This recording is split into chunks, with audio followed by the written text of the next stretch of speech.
Metropolitan Government's Board of Zoning Appeals is now in session for its regularly scheduled meeting of July 7th, 2016.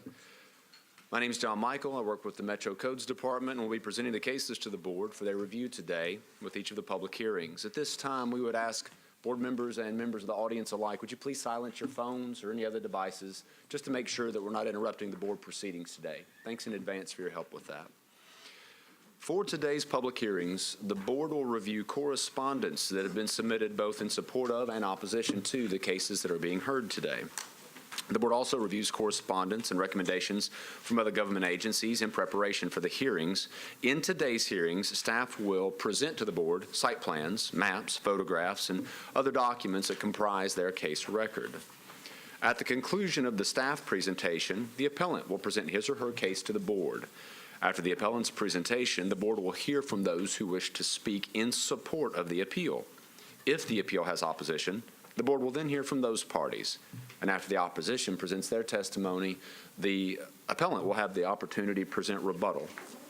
Under BZA rules, the appellant has 10 minutes for a presentation if there's no opposition present. For opposed cases, the BZA rules allow 15 minutes to each side.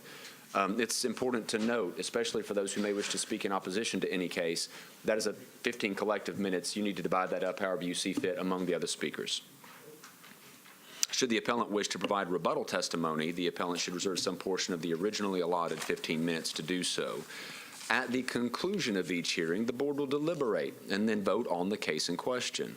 The board is vested with a power to act on these cases under the provisions of the Metro Zoning Code, specifically Section 17.40.180. All the section numbers that we refer to today come from the Metro Zoning Code, which applies to the entire jurisdiction of the metropolitan government.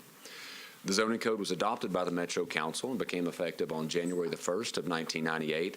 I'll introduce the entire Zoning Code as part of the record today and dispense with readings of individual sections.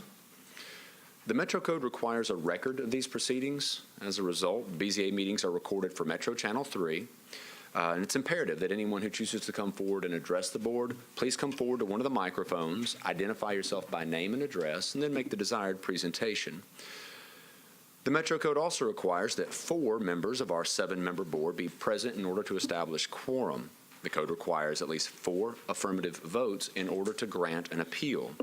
In the event that 5 or more members are present, but the appeal in question fails to receive 4 affirmative votes, then the case will remain on the board's agenda for the next 30 days. Applications that fail to receive 4 affirmative votes within 30 days of the public hearing shall be deemed denied by operation of law.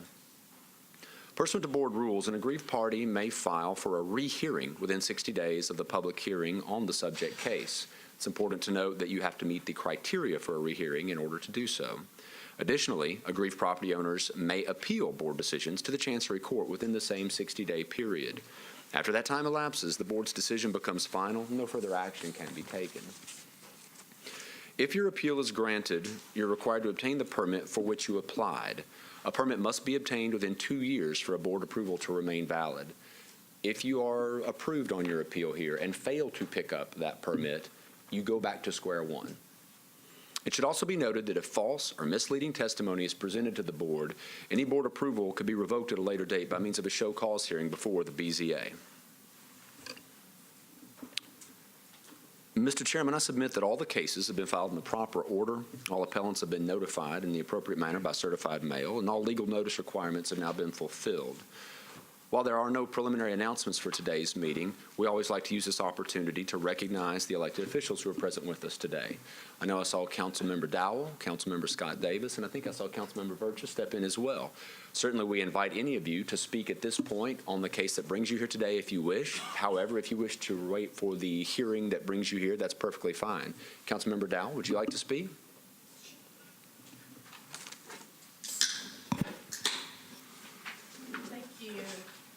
And if you could just press the red button, I don't have the power that Vice Mayor David Briley has to turn on your microphone.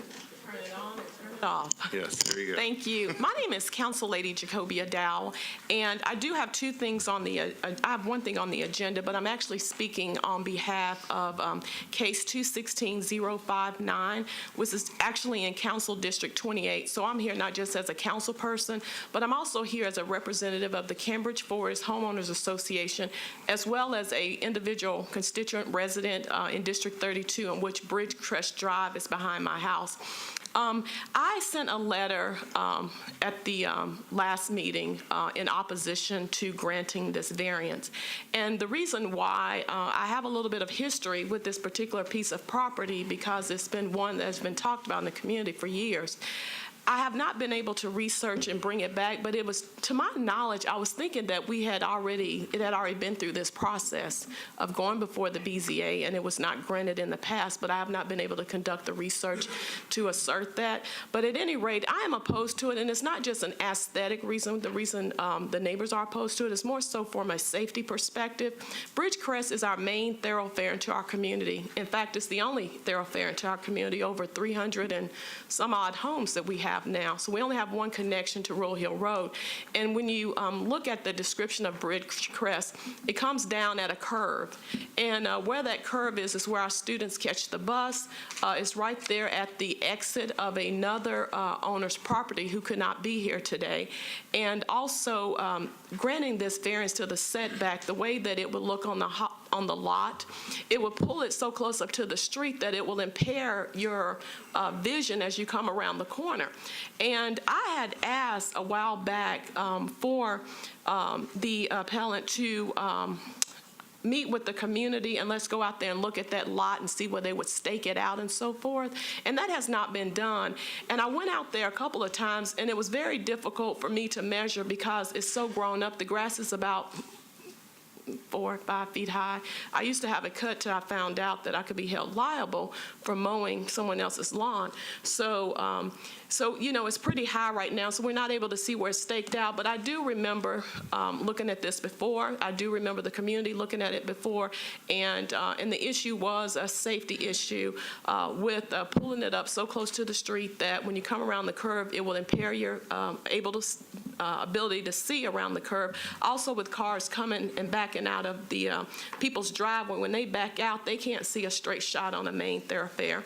And also with the kids and where they catch the bus and all of that. So there are a lot of things that need to happen in order to make this variance work. And I think the first part is to have him come and let's clean off that lot and let's look at where we're going to actually stake it out and see if it's possible to grant some variance and accomplish what he wants to do where it is safe. But as it is now, it's not. And so that's why I'm opposed to it. And that's, you know, that's why I'm here today. So I ask that, and I'm here on behalf of a lot of members in our community. It's not just me. We're open and we're reasonable people in Cambridge Forest. And so if he wants to come and look at it and let's talk about it and see what we can do here and whether or not we can build upon it where it's safe for the entire community, I'm open to it.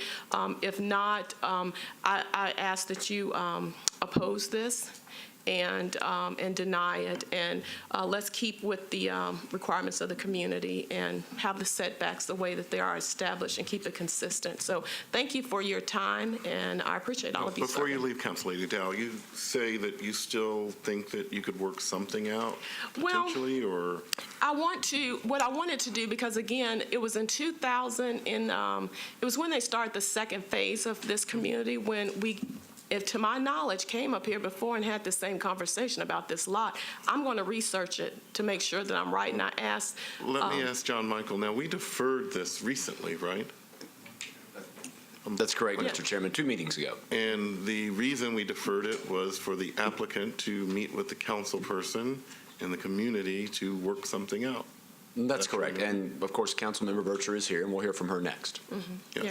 And he has not met with us. So I'm asking, I guess my request for you today is to deny this variance And my request for the appellant is for him to come and meet with the community, and maybe he can apply for another variance at a later time, and we can work out what's appropriate.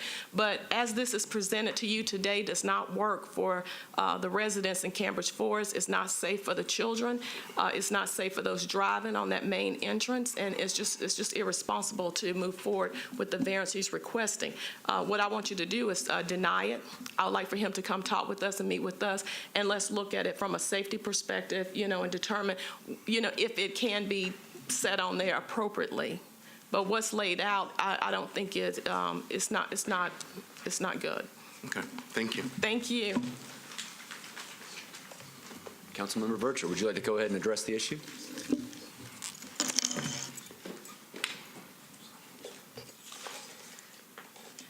Thank you, Commissioners. I am Council Lady Vercher. I actually represent District 28 for the parcel of the request for this particular variance.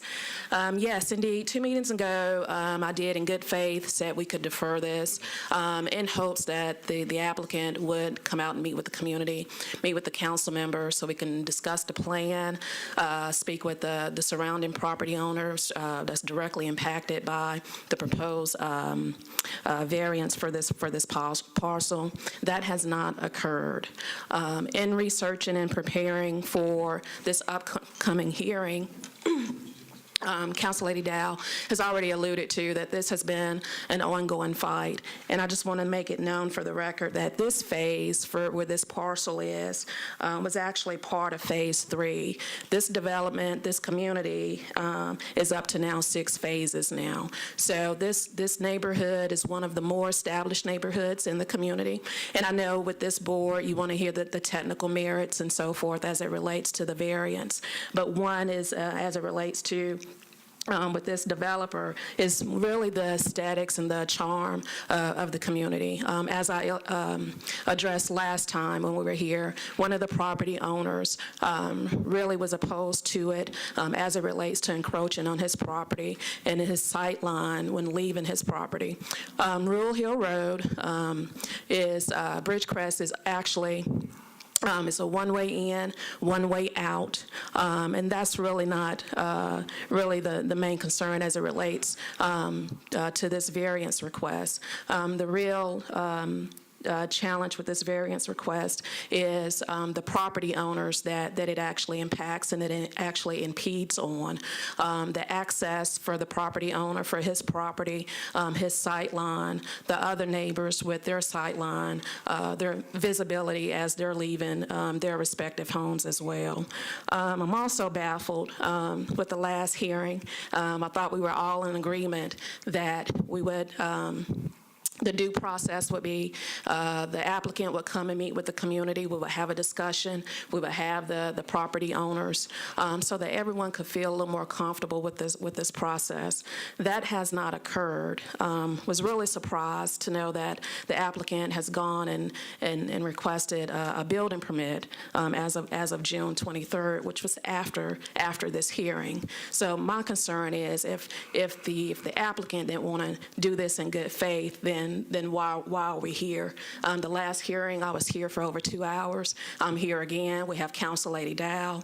If he feels that he can just build on the property anyway, which he can't without the variance because of it encroach on another property owner's property, then we need to figure out what we're doing in this process. I ask that you oppose this variance because of just the lack of communication, the aesthetics of it, and how it impedes on other properties' sight lines. Thank you for being here. And yes, our reason for deferring it last meeting was to hopefully bring the sides together and have some communication. And whether it be this case or any case in front of the BZA, I always tell people, talk to your council person. Mm-hmm. Your council person knocked on hundreds, if not thousands of doors. There's a duly elected official out there. You represent the district. You know the district best. And we are up here to decide these variances. I am surprised that that did not happen. Like you said, we would have just voted on it last time. The reason that we deferred it was to try to give the applicant an opportunity to come closer to what he wanted, maybe not getting everything he wanted. This board looks at things on the individual basis. I know we have one of our non-elected leaders in the South Nashville area, Alma Samford here, and I know you probably have some questions too as well. You're more familiar with this area than most of us sitting up here. Not really. I have great faith in these two councilwomen. They represent our community so very well, and I'm willing to listen to what they've said. I don't have any questions. Thank you. Do you have anything else to add about this? Like I said, your recommendation to us, as Council Lady Dowell said, is to not approve this. Correct. Okay. I have a quick question. Since this is a planned unit development, a PUD, I'm not 100% sure of the process, but ultimately, doesn't planning have to approve a replatting of this for the set? I mean, this is just a step in the process, but I didn't know if there was another hearing to be had on the planning side, or if that's something that can be done administratively. Minor PUD amendments can be handled administratively. This would probably almost definitely fall under the heading of a minor PUD amendment. But so all that's before the BZA is the request for the setback variance. Okay, thanks.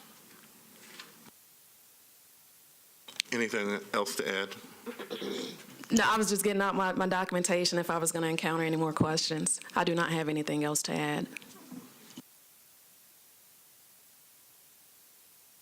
And finally, last in the sequence of council members, but first in our hearts, Councilmember Scott Davis.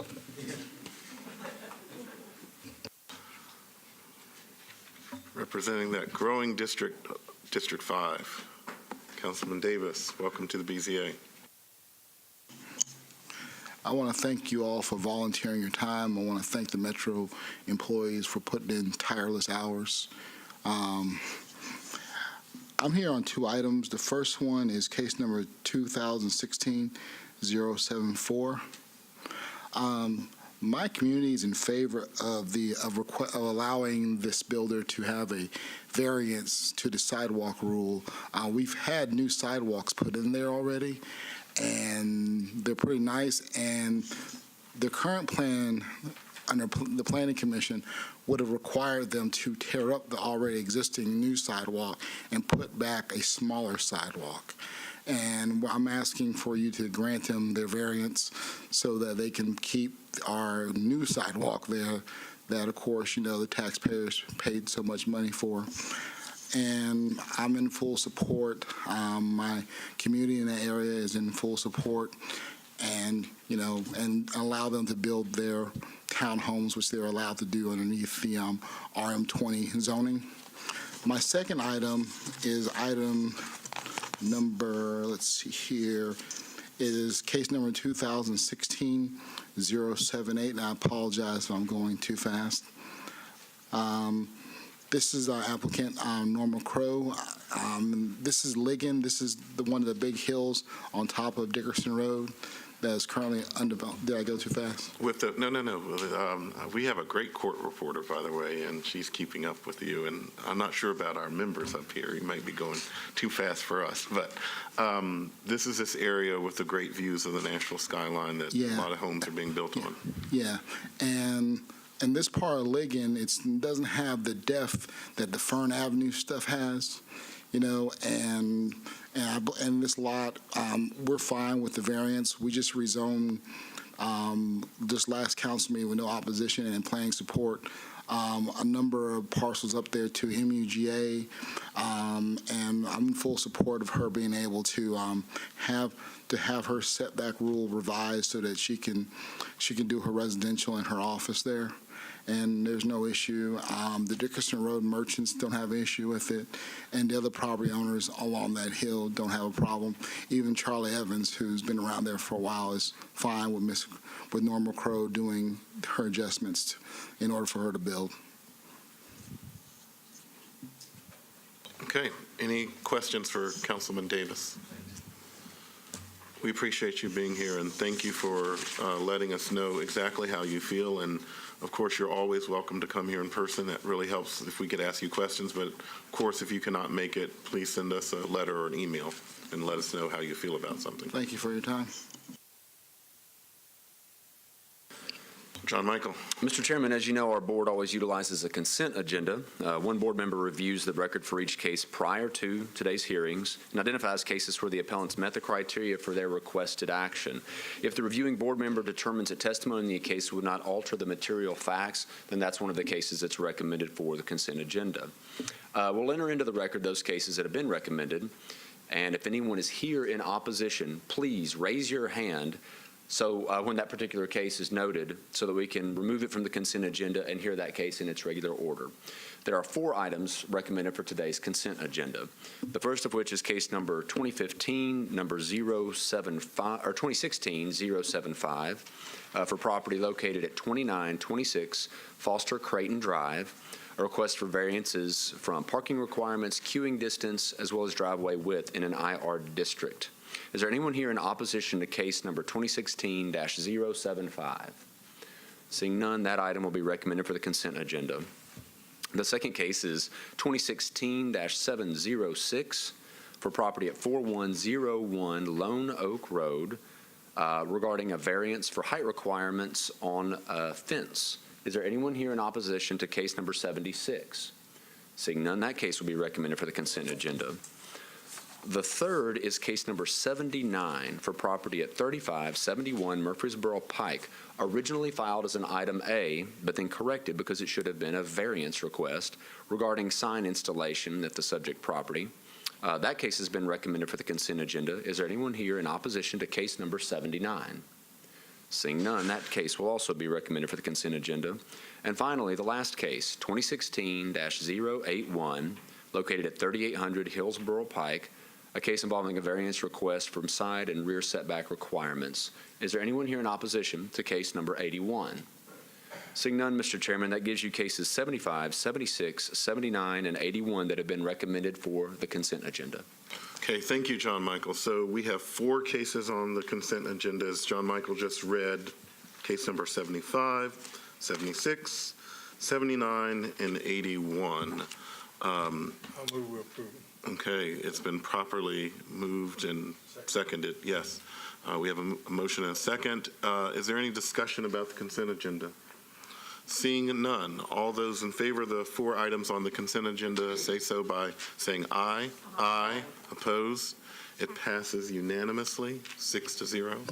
With that, Mr. Chairman, we'll take up our first case of the day. You may recall that case number 2016-056 is a case that had been previously presented to the board and ended in a 3-3 vote.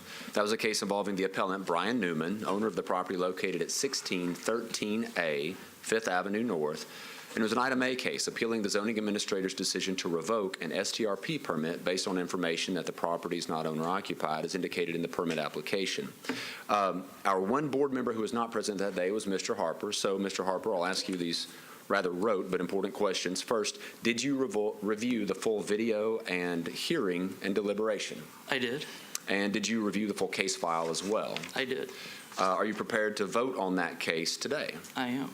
The motion that was made after the hearing was to uphold the zoning administrator's decision to revoke the permit. On that motion, how do you wish to vote? Nay. Very well. The order will be drafted on Friday, issued on Monday, and parties can proceed accordingly. The first case that will be presented by an appellant today. So what is the effect of that, John Michael? The zoning administrator's decision I'd like to ask our lawyer overturned. Okay. The applicant will be eligible to come back in and obtain a permit. Can I ask our lawyer something? Okay.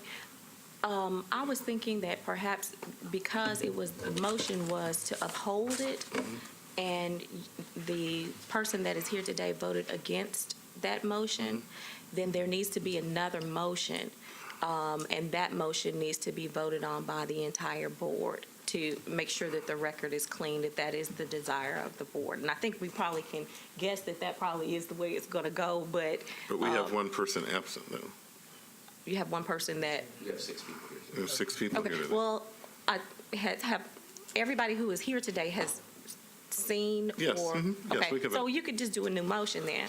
Okay, so do I have a motion related to case 056, whether the zoning administrator erred in revoking this short-term rental permit?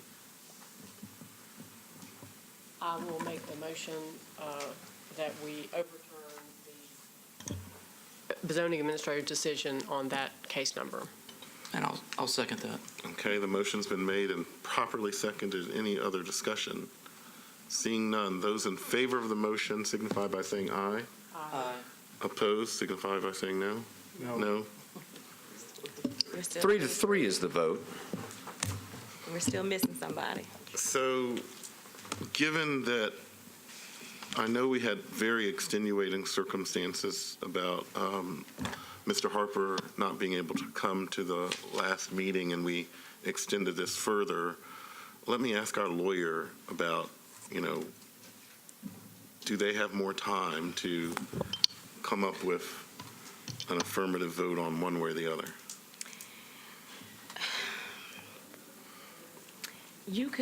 I think you could possibly defer the case by motion of the board if you wanted to defer the case. However, where we stand now, having at the last hearing, not having enough votes for that motion to carry, and at this hearing, not having enough votes for this motion to carry, which is an opposite motion, I believe under the code, it's going to be deemed a denial because he has not achieved 4 votes to grant his appeal.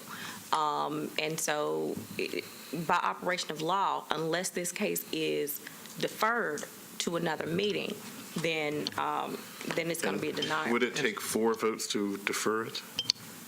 It takes 4 votes to do anything. Okay, so if it was just 3-3 again, then that would be the same as just denying it. And so I just have a question on, if, let's say were denied and the zoning administrator was upheld and it was determined that this person didn't live there and was not therefore entitled to a permit, at what point would that person be able to come back and say, well, you know what, I do live there now, and here is proof? At what point are you eligible? Is that a year? Is that because of the? If the application, well, if under withdrawal, it's 6 months. Under, let's see.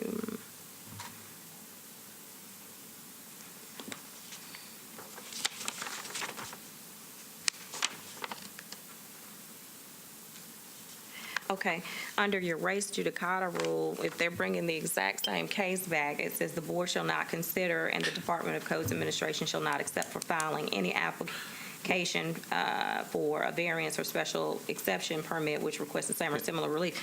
But Yeah, I guess again, it looks like this is an item A. This is neither a. That's what I'm saying. That's so you what, don't if have we a just rule say, on point. there's not, that's what I'm saying. I mean, if you, then do you just go back to codes and say, hey, here's my new evidence, and I would have to it can be research that determined one. I couldn't one way or answer the you other? right now on that. I'd have to research that one and then advise the codes department accordingly if he were to present an application. Because, I mean, as we heard, and presumably if you're denied, then there's something supporting to say, hey, no, this is why we administratively denied your permit. And if you come to us and we say, no, we'll go with the administrator because you haven't presented enough evidence to overturn it.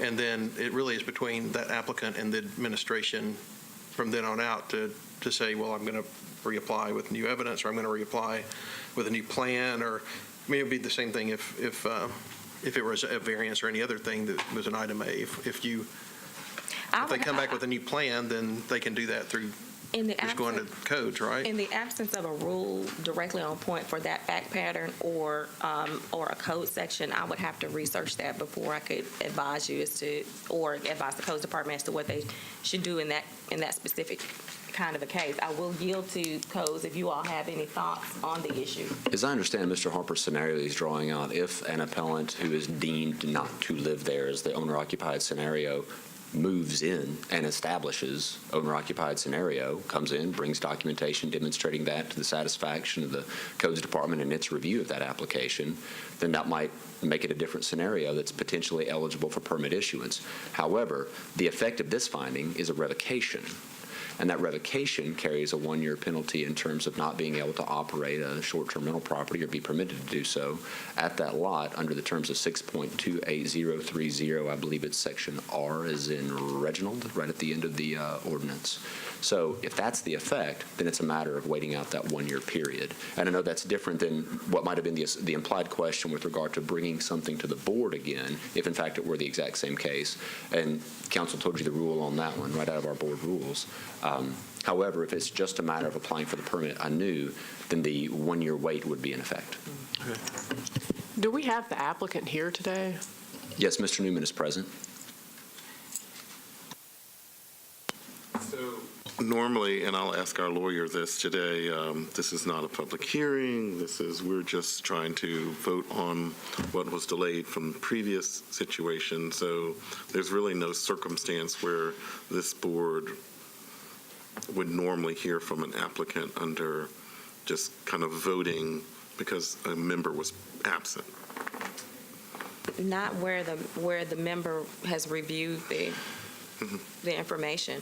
Now, the board has authority to open the public hearing again by motion, like you could on any case if you so desire. But isn't the case kind of over and we voted on it? At this point, that's kind of where we are. It just sort of seems to me if the case is over and voted on, I'm just curious if the applicant was present because I want people to hear what's happening. And that's what, honestly, I didn't see him out there, and that was kind of what I was concerned about as well. I don't think I'm not looking to reopen the hearing. However, we had the denial, so we then made a separate motion at the suggestion of council, but we did that without all 7 members. It just seems to me, and the effect is going to be a denial, that's a pretty big adverse effect to this applicant.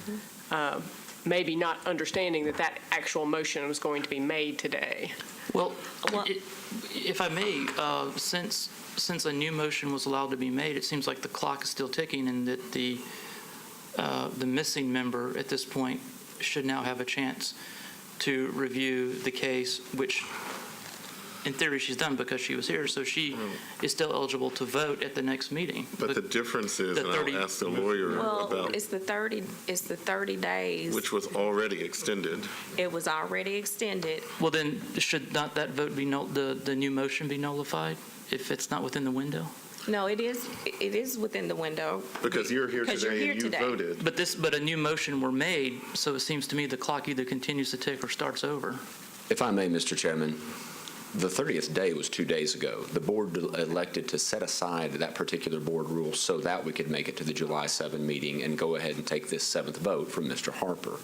In the same way, I suppose the board, pursuant to its own rules, is the final determinant of how those rules will be utilized in the conduct of its meetings. The board, I believe, has the authority, should it so desire, to suspend that rule once again and defer to a later date to get a 7th vote once again, if you wish.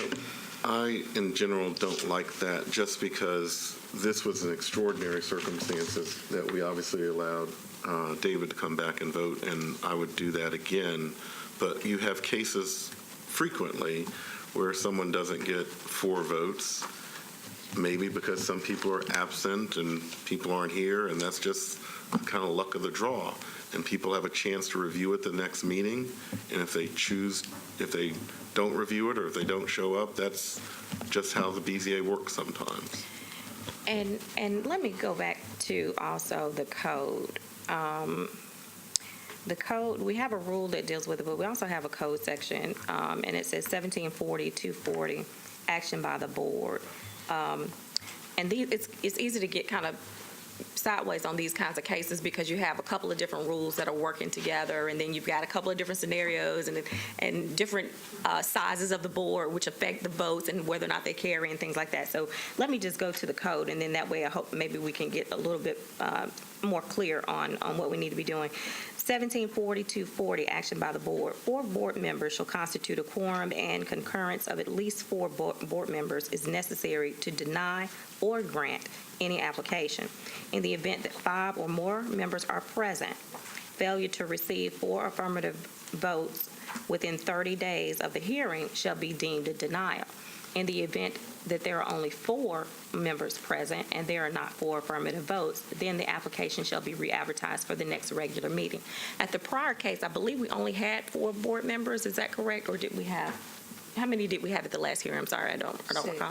Was it 6 then? Yeah, Was we it had- tied then yeah, it was as well? tied. That was not last meeting, but.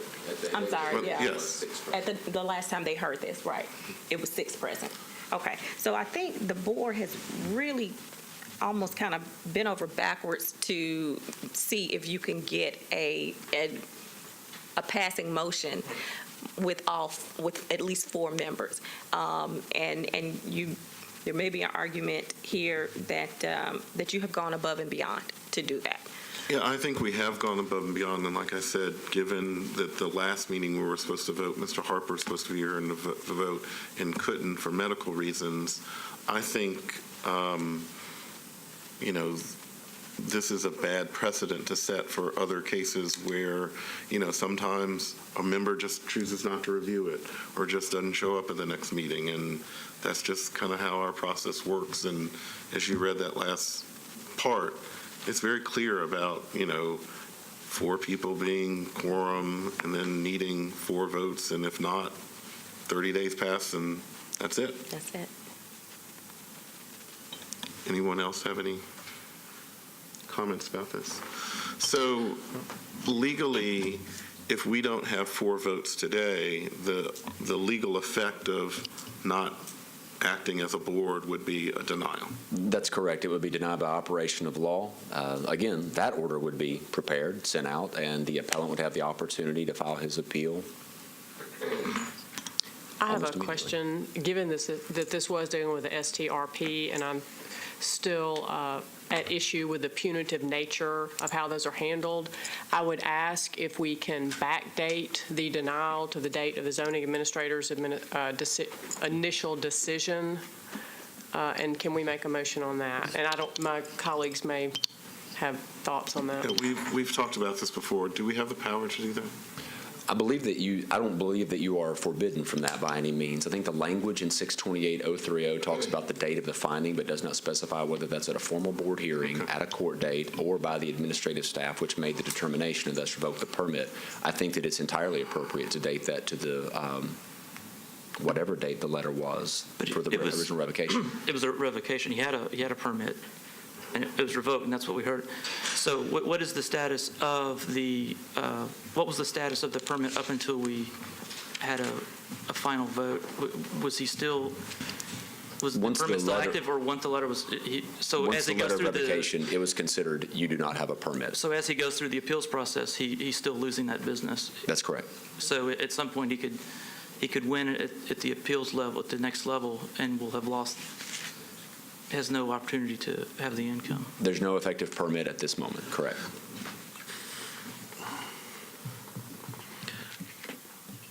So there's been a discussion point whether if we were to not have any further action on this, do we want to date the action back to the zoning administrators revoking the permit?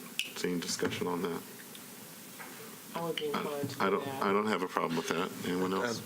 I'd 100% agree that there are very harsh punishments with this rule and very little opportunity for us to do what on a specific case-by-case basis is just and fair to us, knowing that we didn't write or pass the rules and are not elected members of a legislative body.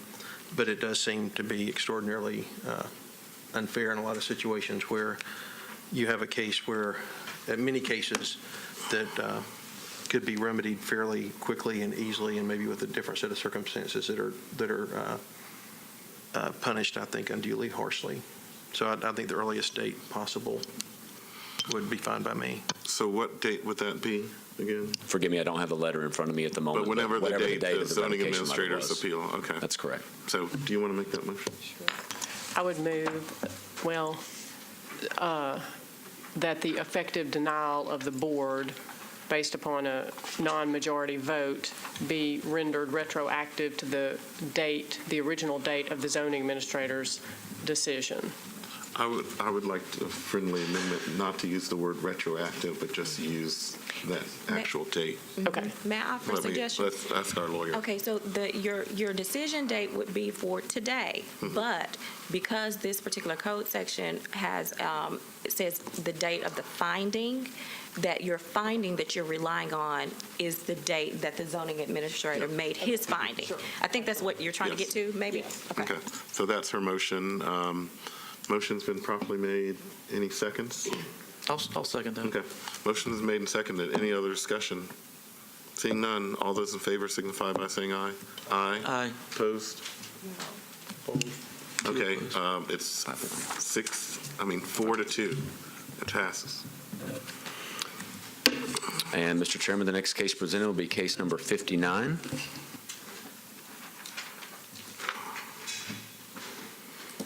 May I use this as an opportunity to share some information Of course. with the board? There is currently pending, and I'm bringing this to the board because you all have inquired about it, and we just had a case that was kind of ripe for that discussion. But there's actually some legislation that is currently pending to amend the short-term rental property ordinance.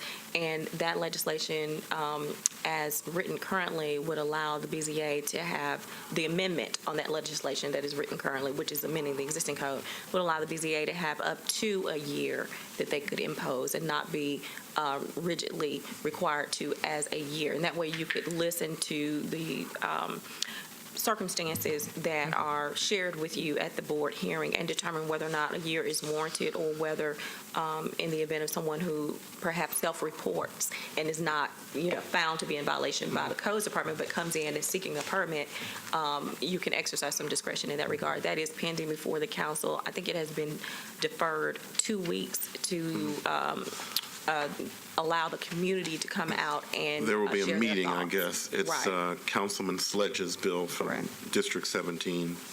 And so if anyone has any input, contact your council person, or if you happen to live in Councilman Sledge's district, ask him. But the way it's drafted right now allows this board to impose, I guess, a sanction up to a year, as opposed to saying a year. So we will have more flexibility if it passes as written. So, Which is exactly a case we had last time. and I think I would like to thank the Metro Council for, revisiting this bill. As those of us who've been on this board, seems like every meeting for at least the last 4 or 5 months, we've had one of these appeals come to us, and very little flexibility in our sanctions or what we can rule on.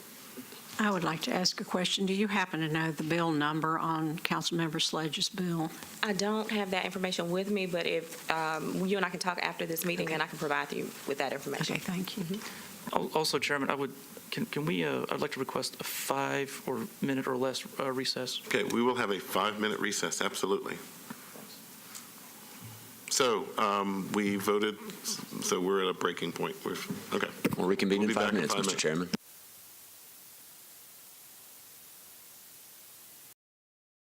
Here with the hash marks indicative of the structure of the planned urban development shows the subject property. If you can follow my cursor, it highlighted in red here, a little nub corner lot at the end of a developed stretch of Bridgecrest Drive.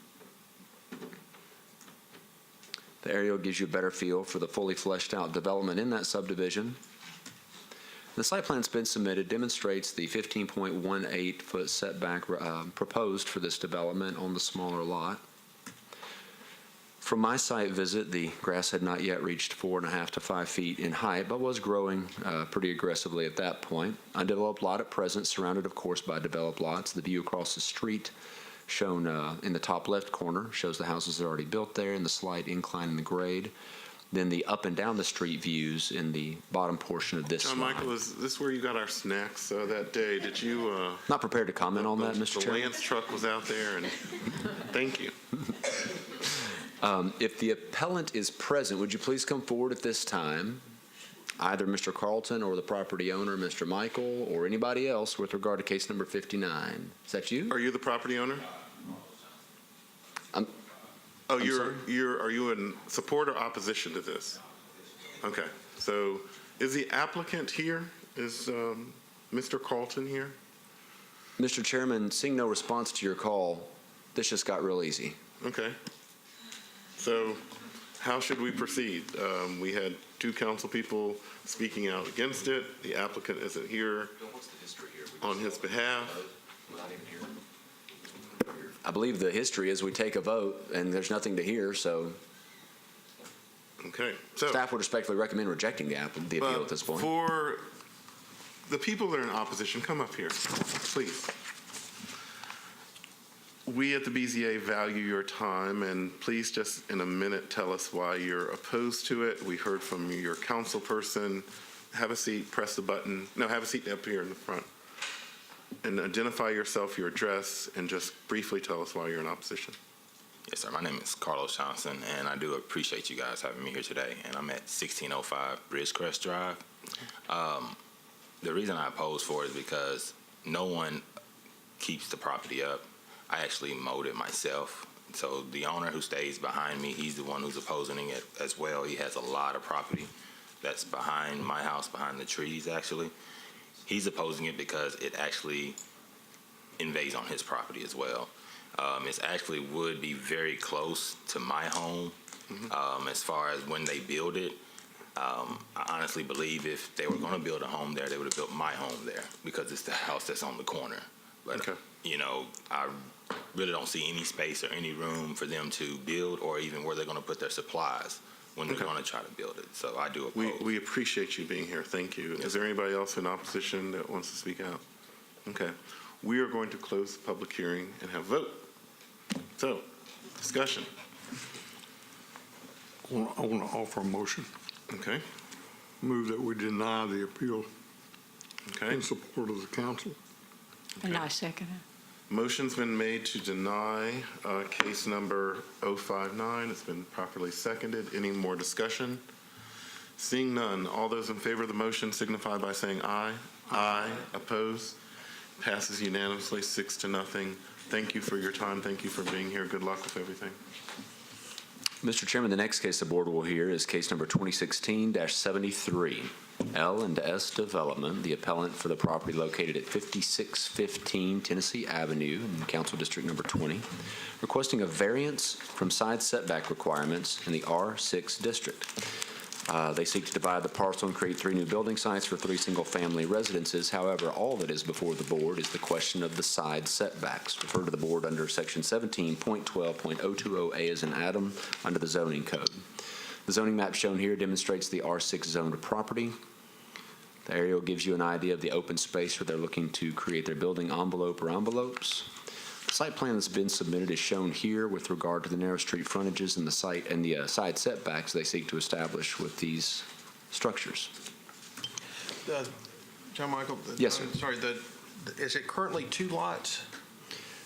Or is it, because I have. Yes is the short answer. If you'll look here on the zoning map, the one that's highlighted in red is the left. The one to its immediate right is part of that as well.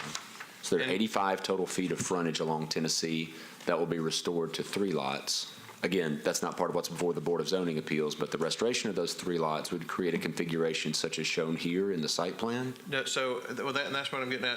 But so are the side setbacks that we're asked to vote on just on the left and right side of the total property, or are those middle setbacks? That's a smart question. The Because side setback divided in- requirements will apply to each of the individual lots as shown here in the site plan. Even though it's not 3 lots now, how can we do that if it's not already been divided into 3 lots? I think the actual division of the land would not necessarily take place in the application process until they've secured permission for such. If they can't make it a buildable lot, they probably don't want to go through the process of dividing it in that manner or restoring those lot lines until they know that they can build what it is they want to build. Hence the request to the board to establish the reduction in side setbacks. And I would not to get technical, I just couldn't, I could see a special exception, but a variance seems like it'd be on something that exists already, but a special exception would be, but I don't know, I mean, if y'all say that we can do it, then we can do it, but we are talking about a hypothetical, take 2 lots, make it 3 lots, and then we're talking about the side setback on each of the 3 lots. Well, we're here today, John Michael, to look at the setbacks, right? That's right. The side, but, right. Because that's what we have the authority to do. Right.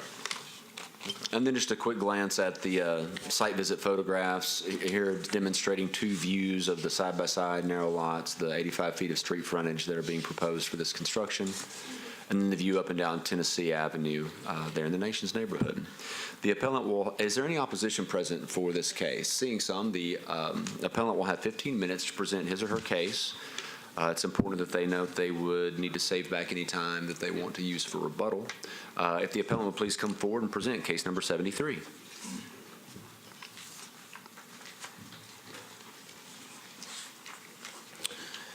Good afternoon, and I'd like to thank the board for taking the time to let me present this case today. My name is Ed Seifert, and I'm a principal at L&S Development. Our address is 317 51st Avenue North, Nashville, Tennessee 37209. One thing I'd like to clear up, because I think there may be some misunderstanding or misconception. The way this land, to my understanding, is zoned today is that these two lots combined or kept separate gives us the permissions to create four single-family residencies.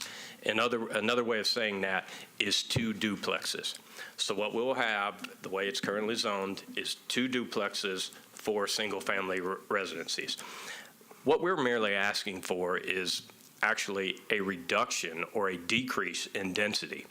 So all we are asking for is as you can see from the drawing there, is to take four single-family residences and make three single-family residences non-attached.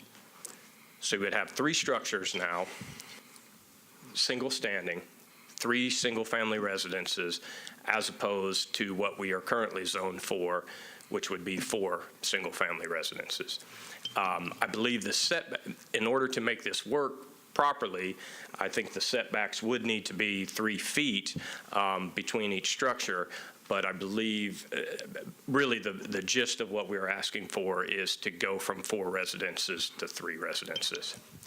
And I'd be happy to answer any questions. It's written up pretty matter-of-factly in the write-up. I can read through that. But bottom line, that's what we're asking for. Given that you can build 2 duplexes, as you said, on this lot, why do it this way, and what's your hardship to do it this way? I mean, these are already very tiny lots the way that you have them drawn. So what's the hardship of why you need to actually have 3 units? Yeah, the hardship is I'm trying to conform with the rest of the neighborhood. If you look up here to the left and to the right, you have, let's do it directionally so we're all on the same sheet of music. If you look to the south, if you're facing north, the 2 units on the right side, which would be the east side, you have 2 single-family homes. If you look to the left, which would be the left side, or excuse me, the west side, you have 3 single-family non-attached homes. What we are zoned for is then to put 2 duplexes right in the middle of that. And I'm merely asking for to conform with the architectural design of the neighborhood. We believe that 3 single-family detached units it just makes more sense in that area. It's decreased density. You get just a little bit larger houses there, and you also don't have duplexes. So that's really the gist of it. I'd like to ask a question, if I may. Have you had any meeting with your council member or any neighborhood meetings to discuss this? I noticed we have 2 letters in opposition, and one of them is very explicit about being opposed. And I wonder if you've had any neighborhood meetings. We have not had any neighborhood meetings. We have built over 30 homes in this community in the past couple of years. We filled out all the requirements. We did not think that any meetings were necessary, though we have absolutely been open to any discussion or any pushback. I have spoken with Mary Carolyn Roberts, our council person in this district, when I started this process, asking her for support or what she thought, and her comment at the time is, I can't support or not support because I don't have any information from any of my constituents, and that's really where it stopped. So absolutely open to discussion. Obviously, we think the plan makes sense. I would love to hear some of the opposition and discuss the opposition and explain to them what we're trying to do, but also under the understanding that, if the neighbors would rather have 2 duplexes and 4 residents versus lesser density of 3 residents, we can live with that as well.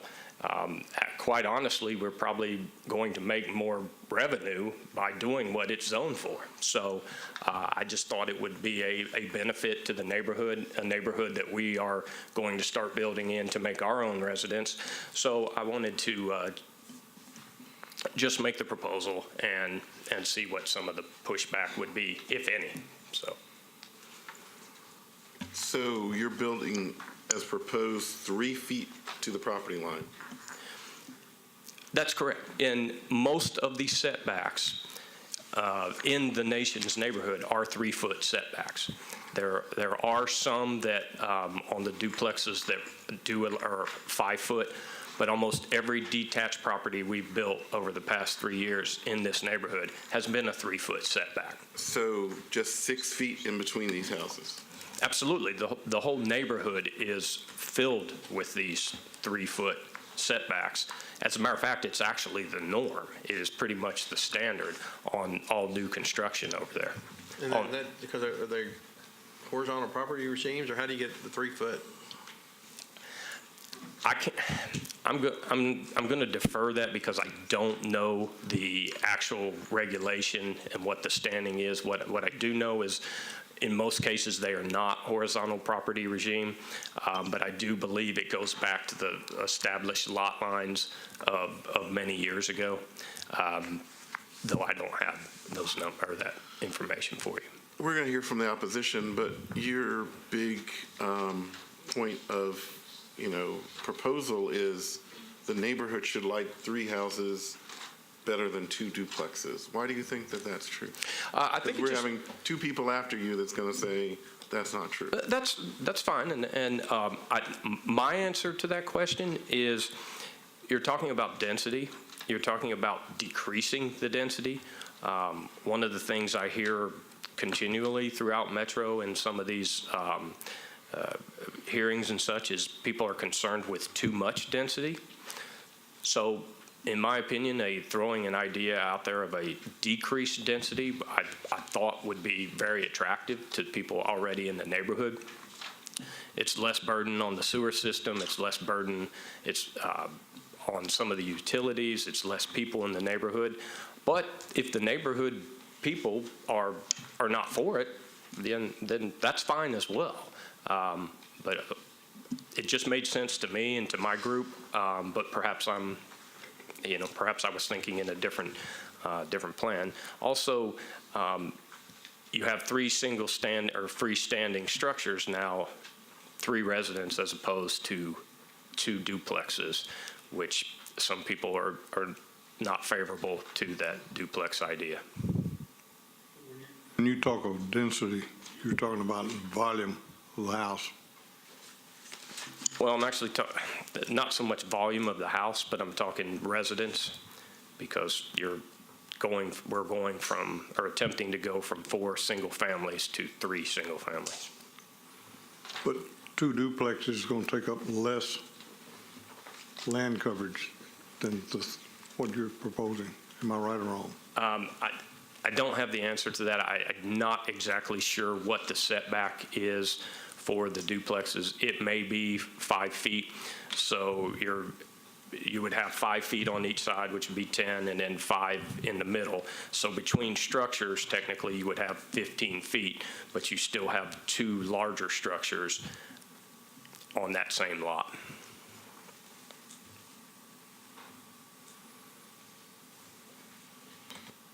Any other questions of the applicant? I'm sorry, so what is the official hardship that we're going with? Well, we'll ask the applicant again. You've been asked about what's the hardship. I think you talked about density, but what is the physical hardship that relates to the land that you have to build 3 structures instead of 2 as it's zoned right now? Yeah, well, my hardship is reduced density and trying to maintain the same structural integrity that's surrounding it in the neighborhood. Okay. Any other questions? That's not actually a hardship, though, in my mind.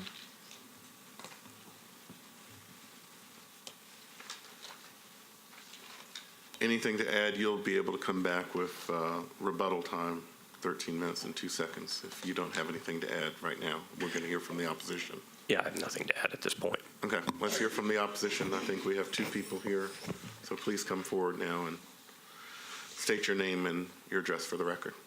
If you would just step back and let the opposition come up here.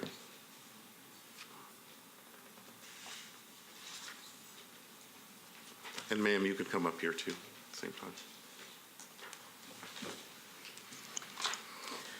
Good afternoon, Elizabeth Parrott. I live at 5707 Tennessee, which is that corner lot to the left. And that is actually a very old picture because since then, 3 houses have been built between the single family and the lot that he is discussing right now. I think there's also an issue that we just got a letter saying he wanted a variance to build 3 homes. The current lot, when you look at it, and based on the old plat lines, it makes 2 lots. So you can have 2 single-family homes that are 19 feet across based on those 2 lots.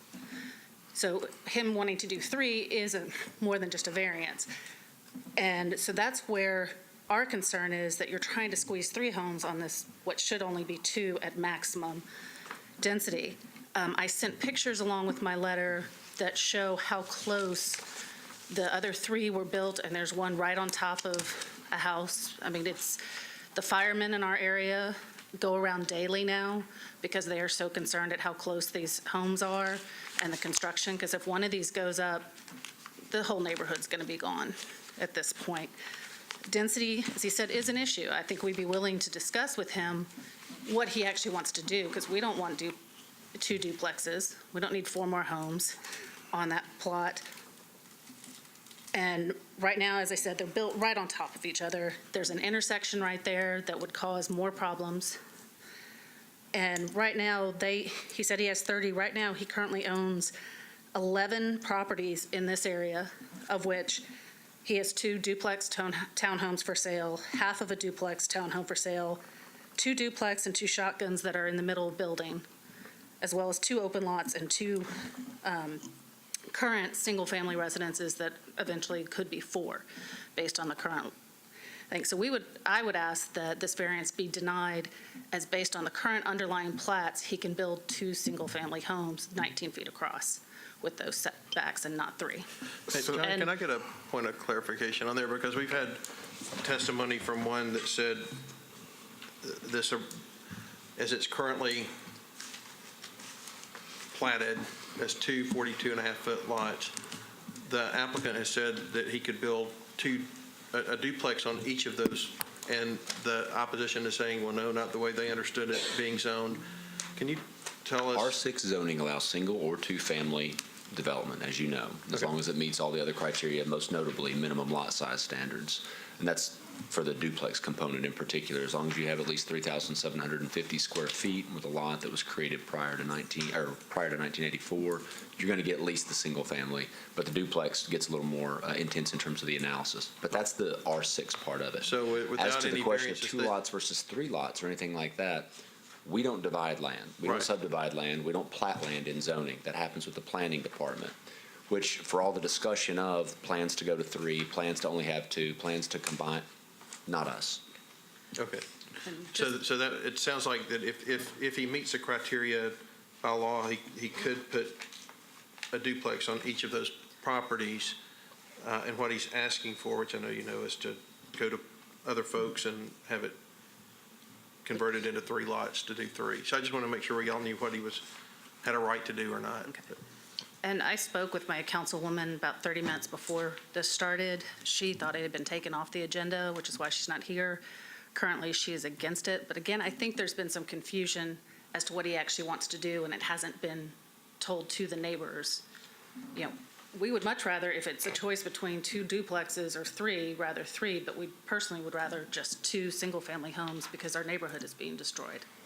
But it's zoned for duplexes right now, and that's kind It's of, zoned for, depending on if they meet the requirements, he could have duplexes or 2 shotgun homes, which is what has overtaken our neighborhood and forced majority of the original residents out.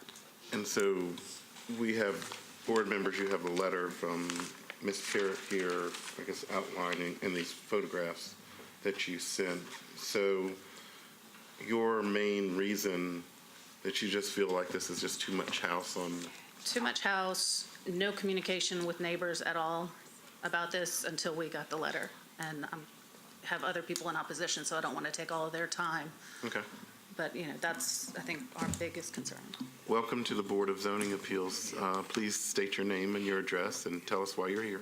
My name is Shemaine Williams. I live on Morrow Road, the next street over from Tennessee Avenue. Okay. And I'm not understanding the lot that he already done tore down the houses on. It's a creek, then it's an alley, and then it's the lot that he's talking about. I don't understand why my property is involved in what he's trying to build. Why is your property involved? He's not building on your property. No, this letter saying that, Oh, you got a letter from us.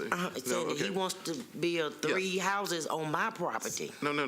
What happens is you are a property owner, and when someone wants to do something, the reason this board is here, the law and the code says one thing, and he's asking to do something that the code doesn't allow. You could make your case with a hardship, and if you could convince 4 board members, you could actually do it. And so what we want to do as a city is if he wants to do something different than what the law says and the zoning code says, we send out letters to all the neighboring properties within 600 feet saying, the person that owns the land over here has suggested he wants to do something different than what he normally can do. So you are notified, basically, he lives street over, that something may or may not happen there, and we're just giving you a heads up. He's not doing anything with your property, he's doing something with his property, but we want you to tell us how you feel about what he proposes, which is why we're glad that you got the letter and that you're here. Okay, well, I opposed of it. Okay, you oppose it now. Why do you oppose it now? You heard? Okay, for the simple fact that everything is so close together. Okay. There's more traffic coming, more walkers, more running, more dogs. How long have you lived there, ma'am? Almost 20 years. 20 years, okay. Like too much for being 20 years as of today. So you've seen a lot of changes in that area. Yes, sir. And everybody else already done sold out, and it's like 2, me and my neighbor, we the only 2, and they trying to, I'm getting letters on my doors. I'm about to say, I'm curious. How often does someone try to buy your house? Daily. I'm getting letters on my doors, letters in my mailbox, people knocking on my door. I'm getting text messages from, I don't know who, no name, but I'm getting a text message. I'm getting phone calls. And it's always no, I'm not trying to sell. Okay. We appreciate you being here. So, like you said, we are here to hear from people who are in favor of it and who are opposed to it. And so this is why you all are here, because before we make a decision, we want to hear from particularly the people that live close by that are going to be impacted by whatever the new development looks like. Okay, but still, all of the houses that they building now has gas. If one catch on fire, that whole road gonna catch on fire. They like this space. Yeah, well, he's asking for a variance of just basically 6 feet between these 2 houses, which one of these NBA basketball players, their wingspan is probably more than that. Exactly. So that's a short distance. So tell me, you've lived there a while. Don't you like new houses coming up in your neighborhood, and isn't this helping it? Yes, it's helping it, but they just so close together, it's not. Okay, say for instance, a ball go between the two houses. And if you're a large person, you ain't gonna fit between there. You have to be a pretty large person. You should see how close some of them are. Yeah, they are very close. This right here is what he's showing, nowhere near with the new ones that they done built. And all of the neighbors is, it's like they taking the neighborhood away with all these little shotgun houses. What do you mean by taking the neighborhood away? Everybody done moved. So From all the the time people that I've been there. All the people that you used to know in the neighborhood, Yes. they've moved. Yes. We've had significant, I've been there 13 years, and the picture you have, the overhead Google map, is out of date. Well, I think that says a lot too. I mean, Yeah, usually we It's try to- very out of date. Since that, literally on the other side of where his lot is, there's 2 shotguns. There's 3 shotguns on where there used to be a duplex. And it's just, every day is something new. I'm sure when I go home, there'll be another one torn down. So you've lived there for 13 years. Yes. I mean, you've seen the neighborhood change dramatically. What's wrong with that? I mean, what's wrong with There's new pluses, construction? but the new construction does help property value and so forth, but the density they're sticking in, and literally you do get daily phone calls, mail, everything trying to buy your house, and they want to get it cheap so they can turn around, build 2 shotguns, and charge exorbitant prices. We've already had a huge number of exodus of the older generations. Some generations that have been there 5 to 6 decades have moved. And now we're going to have another, once the new taxes come out, there's going to be a whole nother group that's going to be pushed out. And so that's why we just want to make sure we look at what density is going on, what's going in, and ask the builders to come to us. Because, I mean, if you saw in the pictures, literally, they built one literally right on top of my neighbor's house, and she's now considering moving out and renting, and he's already told her he's going to rent that house because he can't sell it. So instead of looking at it and doing 2 very nice single-family homes that they could get a lot of money for, that would fit in with that block and fit in with the neighborhood, they're wanting to do a variance. And I'm not opposed to talking to them and seeing if we can't come to an agreement, but right now, with what information we were given beforehand, that's why we're opposed. Okay. Any other questions, board members? Okay. Do you have anything else to add? No. We appreciate you both Just being making sure here. you received the letter that I sent. Yes, we did, and we read it, and we appreciate you weighing in on this. That's what you're supposed to do when you get a letter, and tell us how you feel. So thank you. Thank you. We're going to hear from the applicant again.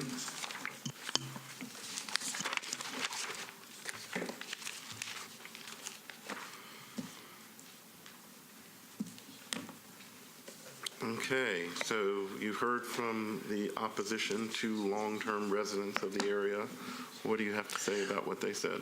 Well, I think I'd start by, I think it's very important that we stick to the facts when we have discussions like this. I think fact number 1 is the way as I've mentioned before, the way the zoning is currently laid out, we have every right and permission to build 2 duplexes for single-family homes, okay? Ideally, if we could build 2 detached single-family homes on that 85-foot lot, ideally, I think, sure, everybody would think that is the best thing to do. From a development standpoint, it doesn't make sense. But what I think I've gotten into the middle here is of a neighborhood argument or a gentrification argument, which is not my intention at all. As I mentioned, L&S Development has built 30 homes in this neighborhood. We've never tried to buy anyone's home cheap. We've not sent out any letters. but that's probably beside the point in this case. As a matter of fact, we like this neighborhood so much that we are going to sell our residence in Sylvan Park and move and become residents of the Nations on 45th Avenue, and that's probably something 5 years ago that we would have never considered. So there are merits is this helping the neighborhood? Is this not helping the neighborhood? Okay. Yes, I agree. That being said, this comes down to what is your hardship? And, Mr. King asked you, Mr. Harper asked you, so to get a variance, particularly when there's strong opposition, you have to kind of state a hardship based on the land that keeps you from building something acceptable on this land. Okay, well, with that being said, as this is my first experience presenting to the board, my hardship is, as I've stated earlier, is just trying to keep on conformity of the neighborhood. If that is not a sufficient hardship, I'm fine with that. I understand. But I do just want the neighborhood people to be aware that there will be 4 single-family residences there on 2 buildings because that's how it's zoned currently. Let me ask you, I'm sorry, I just had a quick question. I can see that there is a large tree in the front of that lot. What's the plan for the tree? Well, because we're taking this as a phased approach, I'm absolutely in favor of keeping as many trees as possible, especially oak trees. I'll have to go back and take a further look at the land, but ideally what we'd like to do is keep it in the front because the setbacks are far enough back that we should be able to have the construction there. We may have to trim it to some degree, but I do believe the setbacks may be enough that will allow us, in either case, whether it's the duplexes or whether it's the 3 single family, the idea would be definitely to keep the tree if possible.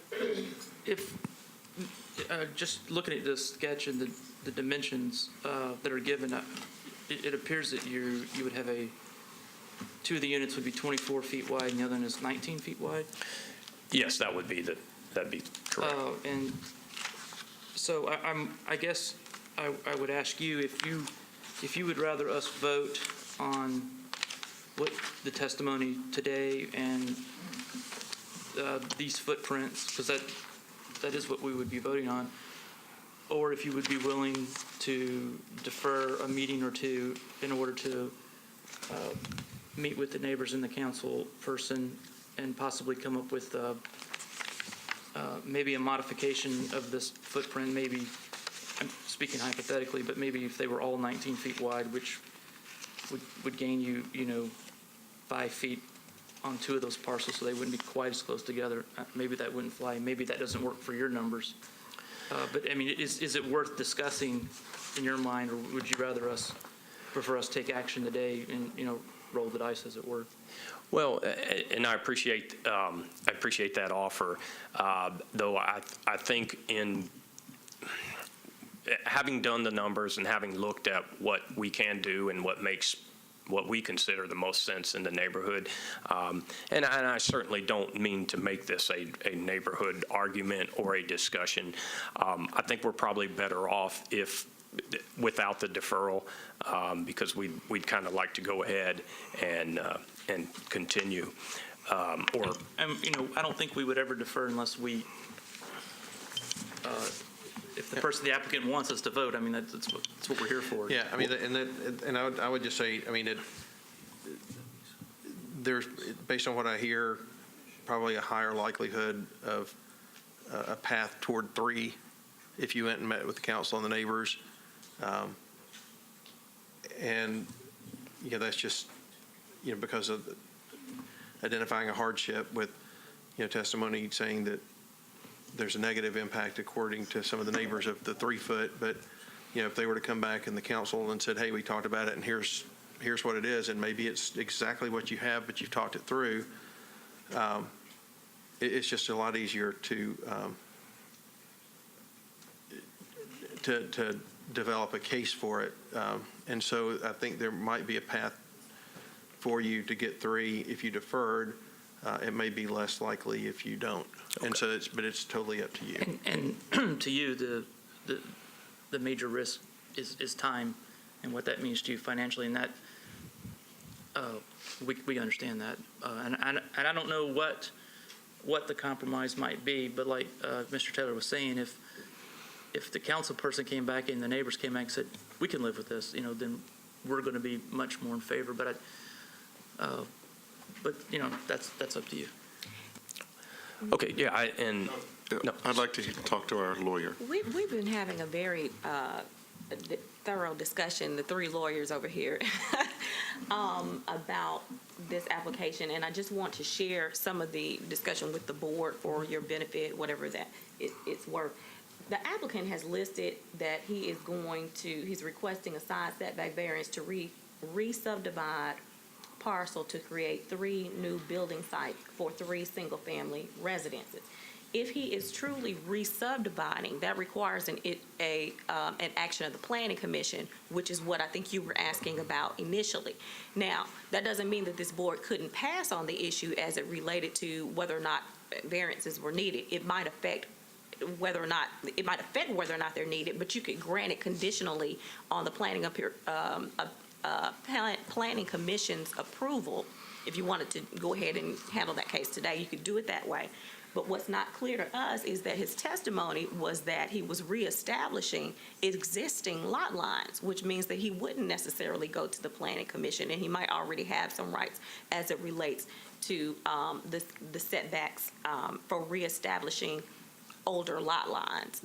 So there seems to be some incongruency in what the testimony was and what the application says, which is causing us to have questions about how to advise you on what he can do. So until that's clarified. But isn't that his choice, that basically if he wants to build duplexes right now, by law he can, as long as he meets the current setback requirements? But we wouldn't necessarily, it's my opinion, and I would want it in the motion, so if we were to pass or vote in favor of this, that we would be voting on this plan as submitted. So we wouldn't just be universally be handing out 3-foot setbacks for whatever configuration he did. Like he wouldn't apply to 2 duplexes. That's true, but if he's re-subdividing, and that's what his application says, then he has to go to the Planning Commission to get that re-subdivision approval. And he's not done that. At least the record doesn't reflect that he has done it. Let me ask a quick question. How were you planning to take this from the current 2 lots to 3? Well, my experience down at Codes, they said, and I don't have the individual who instructed this, said that your first stop would be with the BZA and request a variance. And so that's really where I am. I was under the impression if the variance was approved, that would then allow for re-subdividing the lots. And then when you say re-subdivide, though, do you have evidence that this was 3 lots at one point in its history, or was it always 2? No, I do believe it was always 2. Okay, and that makes a difference. Right. So Yeah.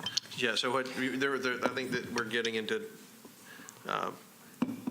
what you said meant something different to the codes in the legal book, but what the reality is, in your understanding, it has always been 2 lots, and that you would, if we gave you permission to do this, then you would take it to planning to convert it into 3, or whatever steps, because we clearly can't tell you you can put 3 things here. All we can do is give you setbacks. Planning wouldn't hear it without our variance. If he went to them and said, I want to change this to 3 properties, they would say, well, you'll need a variance for these setbacks before we go to the trouble of dividing this up. And that's, I believe you have said that better than I have said it. Does that clarify the discussion? And then how does that translate into any comments that you wanted to tell us? You just might want to make it clear in the motion that it's a conditional approval based on Planning Commission. Okay. Well, thank you. So the applicant, so please continue, and you talked about 3 versus 2 and. In deferral or not? Yeah, I think he took he was deferral sort of off the mid-answer. And I'll just ask again, I mean, would you prefer us to take action on this today as submitted, or do you want us to consider a deferral? No, I think based in light of the information you've presented, I prefer to go with that deferral route because I think it's brought a few more things to light. And as there is still some question here today, there's no point in rushing to the vote. Perhaps one thing you could clarify for me for future reference, I've heard a couple people, the ladies that were just up here said, well, we never got to talk to you, or, our signs are fairly prevalent throughout the community. We do speak with our council person regularly. But I thought that was the purpose of putting the notices in the yards and sending out the mailers, was to get some community feedback. Now, obviously, I guess it is our responsibility as developers to maybe take that a step further. But I was just wanted to make sure I understood the process, because we've heard up here a couple of times, well, Okay. we Well, the process is that you as a developer, and especially you as a developer that wants to do something different than what the code allows, is, the first call you should make is to the council person and say, hey, look, I've got this great project and I would really like your support, but I need a variance for this, this, and this. And will you support it? Most of the council people after such a conversation will say, that looks great, but I need to see if my neighborhood supports it, the people that elected me. And so if they have a community meeting or if they get calls or emails and a majority of the people are okay with it, usually you could get your council person to go along with it. And so that's kind of how it works in every district and every building process. And so, believe me, if you have a project over there in the Nations and, the council person's getting 10 calls a day or emails a day against it and nobody's saying it's a great idea, they're not going to support it. So that's why it's really important as a developer that you have a good relationship with your council person and that you tell your council person why it's good, and you've got to convince them and the immediate neighbors why this is better for them than what the code allows or even the current structures on there. Okay, great, thanks. And I'd just like to state for the record that I have no knowledge whatsoever of our council person, Mrs. Roberts, not having a decision one way or another, or being against this or rejecting it. That statement of 30 minutes ago. I would like to think that let me say something about that. John Michael, before this meeting, or when this meeting starts, basically says if somebody gives false or misleading testimony in a case, that can kind of reach back and we could change our decision. The person that made that statement, according to her email, is a licensed lawyer in 5 states. I don't think she would come here and say something that was not true, particularly what a council person said. It's on television. Yeah, sure. Though you talk about building the relationship with the council member, we built that relationship, and all I'm saying is that if she had disapproved this or not, or been against it, I would have thought she would have let me know. So that's all. Well, when's the last time you've talked to your council? I texted her yesterday, as a matter of fact. And you'd ask about procedure and the first time that you've had this situation, and just for your information and just for anybody else's, the deferral is good for everybody in the sense that, you don't get a no today and have to wait 6 months to reapply if you want to do the same thing, or have to go to a plan B, which may not be your preferred plan. The neighbors get a chance to work out the details and feel like they've been included. And so it is a tool that this board has chosen to use more often than not when you have a situation where, hey, given 2 weeks or 4 weeks, maybe we can come up with something that makes everybody happy. And I echo that advice. And the reason I echo that advice is because the testimony you gave and the opposition gave. This isn't just some random spot that you are building and then you're going to leave and never go to again. You're going to move there. There are other lots that you own or built there. I think it would do you and the neighbors good to get to know each other better and to just open up some dialogue. Even if they don't get what they want on this one, you're going to be doing other things in this neighborhood. And so I think that's helpful for all parties involved. Absolutely. So When's our next? And even if we defer it, if for whatever reason, it's kind of like the other guy here that didn't show up for his case, looks like he just didn't, he's just going to build to the code, okay? So you don't have to show up again. You could say, you know what? I'm just going to build what the code allows, but you still have the option to meet and defer. I mean, either way, this doesn't preclude you from building your duplexes, but what we as a board think, which is good for the city and good for your district, is there be some communication between all these very passionate parties involved. So you said you'd like to defer, and the next, it could go either the 21st of July, which is the next meeting, the 4th of August, or the 18th of August. 4th of August, I think, would. John Michael, are we on for all those? There's no special election. Are we on for August? Oh, we're on for all those. Okay. And like I said, you know, there is even if you can't come to terms on this one, it's good for you as a developer over there, probably one of the largest developers over there, to have this. I'll move that we defer this case till August 4th. Before you take a vote on it, just so you know, we are planning to have an executive session with you on that day, based on a pending court So our case. meeting might be 30 minutes late or an Right. hour. Just so you know, Okay. just so you're aware. Yes, that's fine. So you made a motion to defer till August August 4th. 4th, okay. I'll second. Been seconded. Any more discussion? Seeing none, those are in favor of the motion signify by saying aye. Aye. Opposed? Is it unanimous? Did everyone vote? Okay. So it's unanimous at 6-0 that we defer this case to August 4th. Please talk to your councilperson and talk to these fine people that spend a couple of hours of their day to come down here. Like I said, you may not be able to kind of see eye to eye on everything, but we live in Nashville, Tennessee. We treat people in a neighborly fashion, and we expect that here at the BZA. And you saw the case before us with a person that you had two council people here that basically said, I don't want that person. You don't want Councilman Roberts to, in the future, say, you know what? He didn't even talk to me. He didn't want to work with me. All these future projects, I'm not going to, and you're probably going to be in front of this board again. So talk to these folks. Thank you. Absolutely, and I thank you for your time, and I thank you for your guidance as well. Okay, good luck. Mr. Chairman, the next case to be presented to the board is case number 2016-074.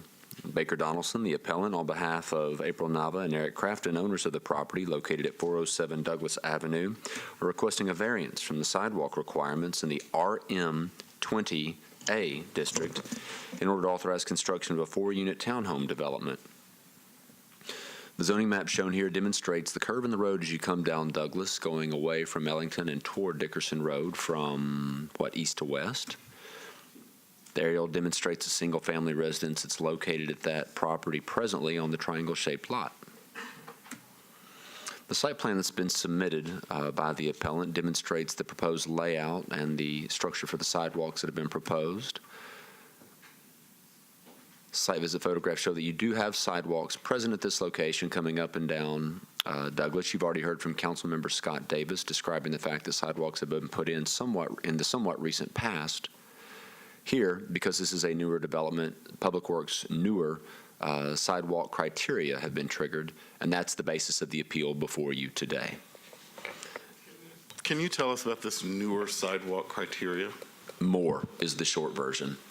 More asphalt, more paving strip, and forgive me, the zoning administrator may have to correct me on this, but I believe that whereas you see 4-foot wide sidewalks in most portions of the city now in somewhat older developments, the new criteria, where triggered, would call for a 4-foot planting strip and an 8-foot wide sidewalk in order to meet a lot of the more modern guidelines and criteria for accessibility. And again, I invite the zoning administrator to correct that if I've said it incorrectly. Sometimes a 6-foot planting strip. Sometimes 6, okay. And we, of course, heard from Councilman Scott Davis before, and he said he was in favor of this. Mr.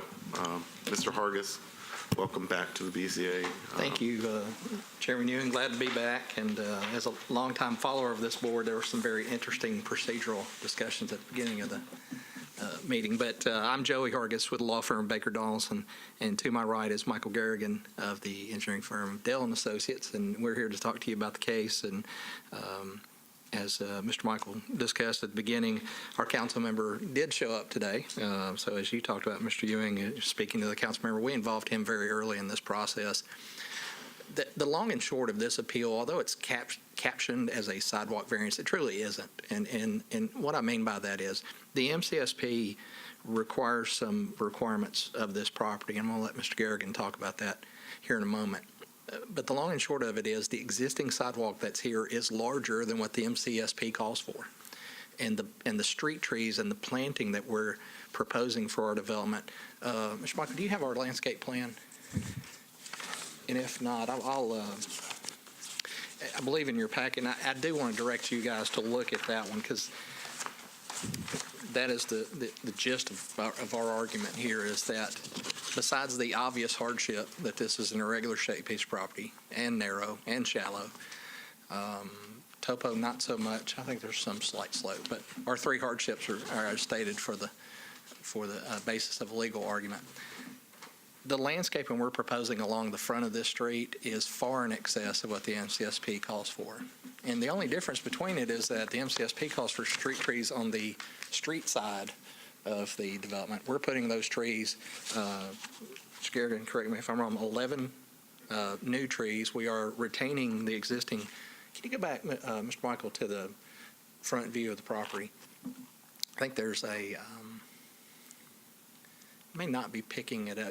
I believe it's that larger tree to the background on the right side. We're going to retain that tree as a part of this development and hang on to that tree. So 12 overall and 32 shrubs that will be along the sidewalk on the development side of the sidewalk. So it'll be planted and maintained by the developer as a part of that. And I'll turn over now to Mr. Garrigan to discuss the MCSP and whatever else you'd like to throw in there.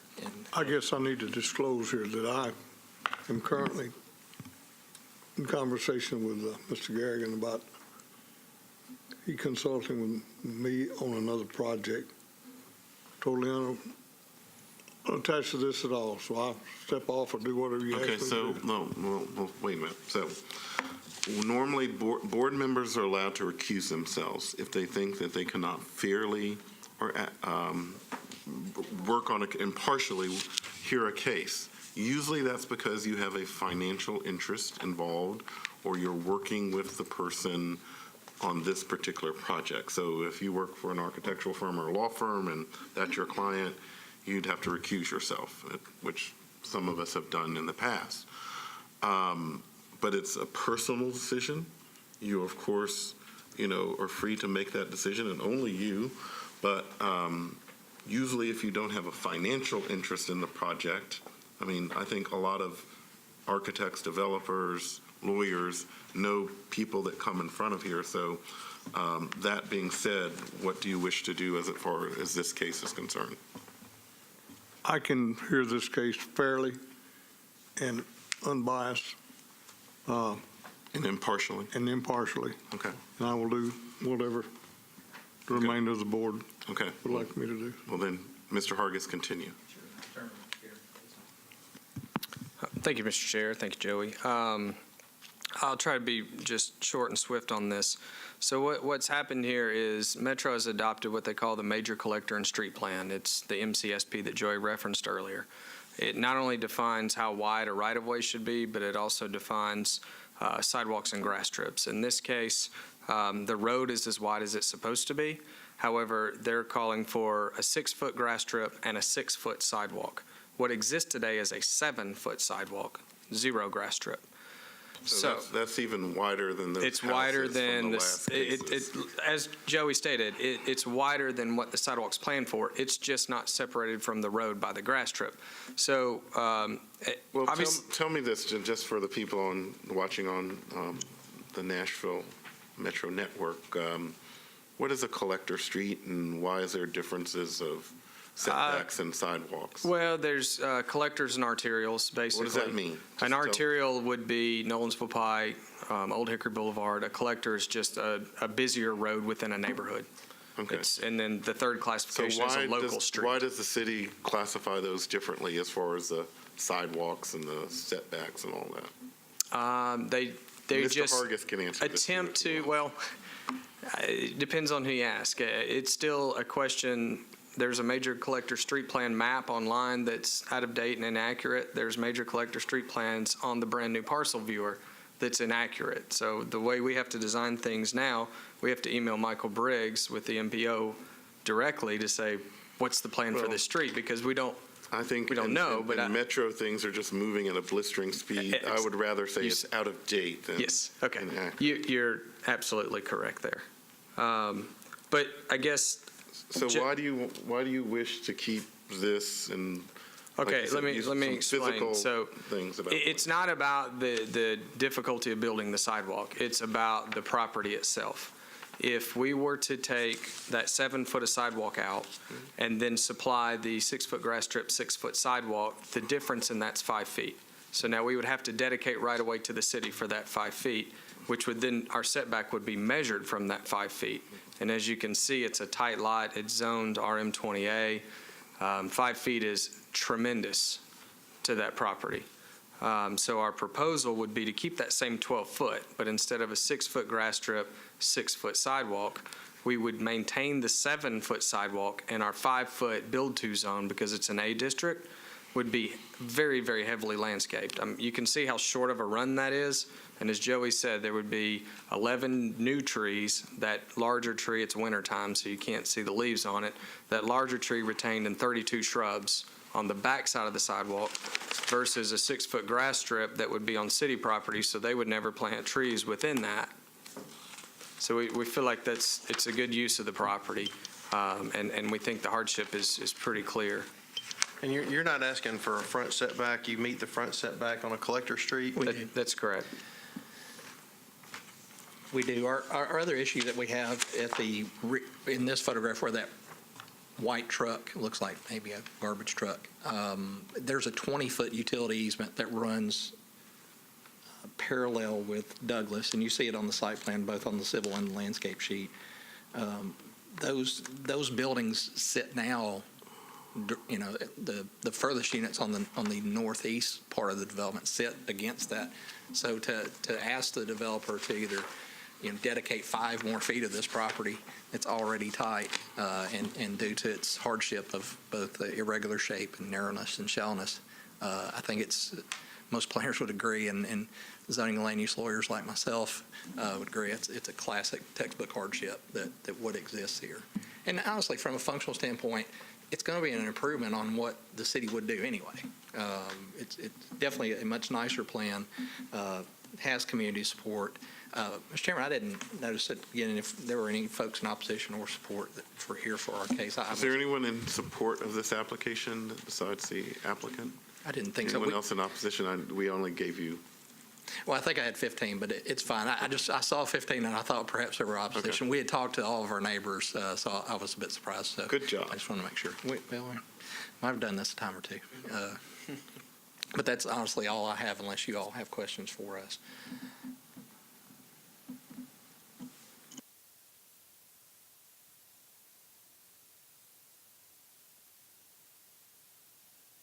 Any other questions for the applicant? Anything else to add? Okay. Thank you. Going to close the public hearing. Okay, this is a little bit different than a lot of the cases. As Mr. Hargis mentioned, it's not necessarily a sidewalk case, but oftentimes we are asked for a developer not to build a sidewalk. Here, because of the development, the new sidewalk requirements are triggered, and they're asking, based on the things that they said during here, not to build a new sidewalk in the added space. So what do we think?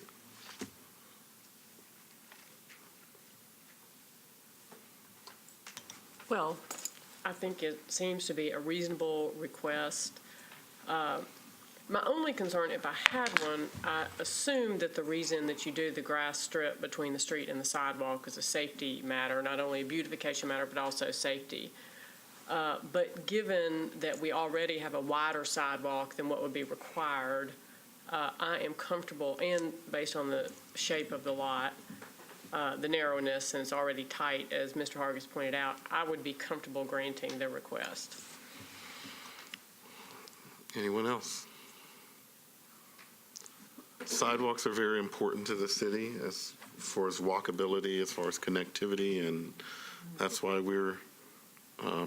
that's why these laws are on there, and that's why the council people and the mayor and everybody, this is something that everyone seems to want more sidewalks and better sidewalks. Any other suggestions? Do you agree with? Anyone have a motion?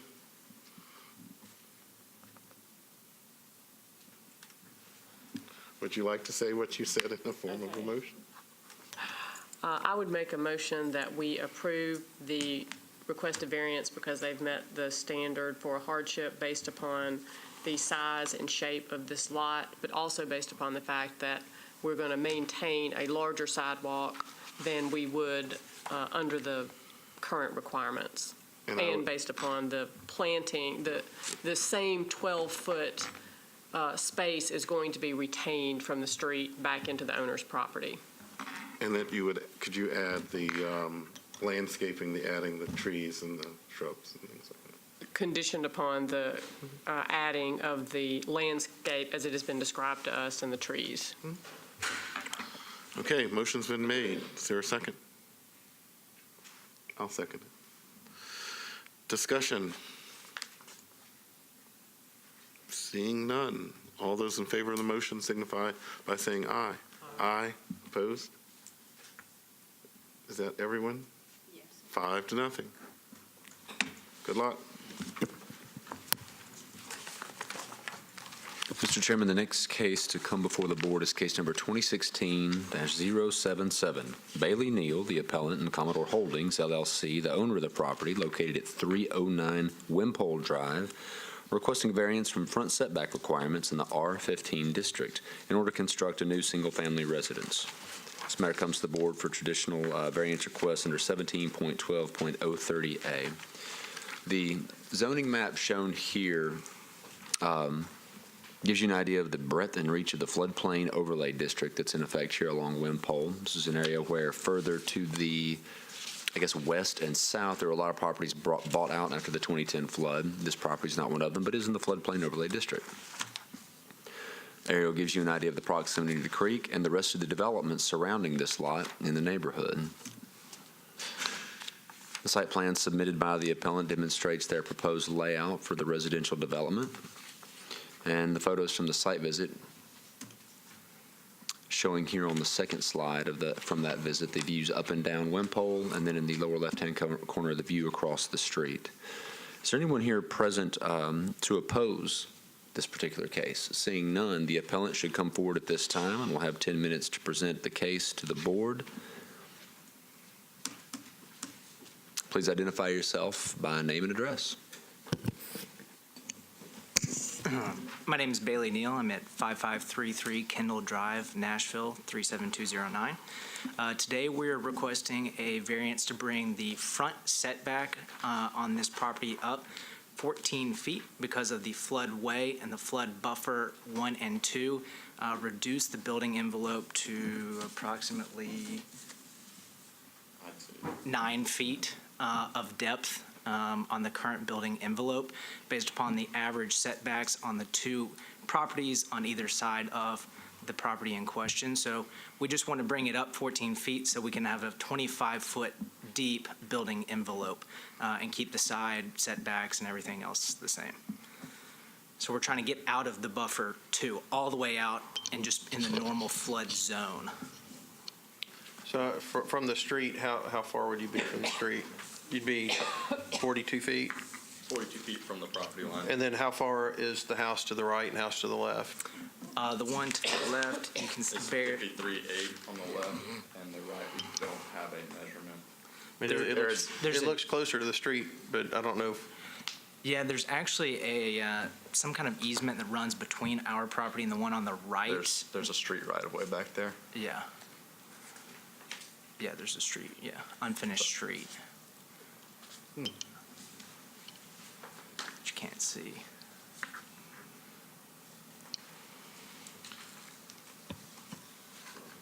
So from an engineering standpoint, you obviously know that this area is flooded tremendously a Right. lot, so gonna build up.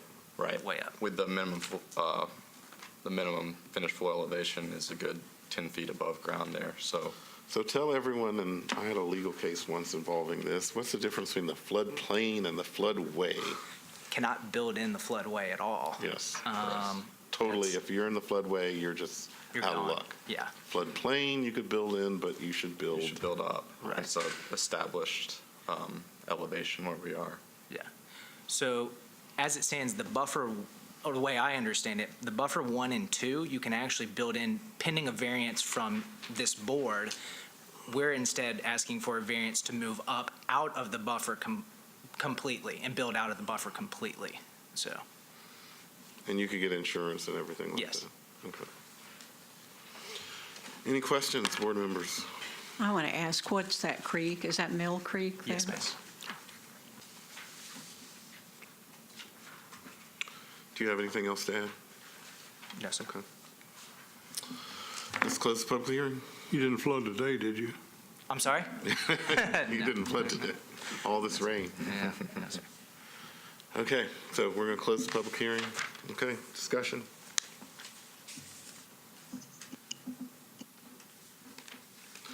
Since this was near the floodplain, floodway and all that, I thought we should talk about this and hear from the applicants just to make sure that they're, you know, what they're up against. And obviously, they've hired engineers and architects and such, but do we have a problem with what they've proposed from the front setback based on kind of?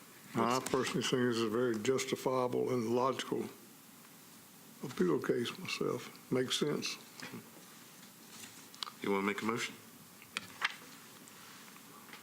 I move that we approve it based on the hardship being existing and a good solution. So it may not be a good. The hardship of being near the floodplain and the floodway? Yes.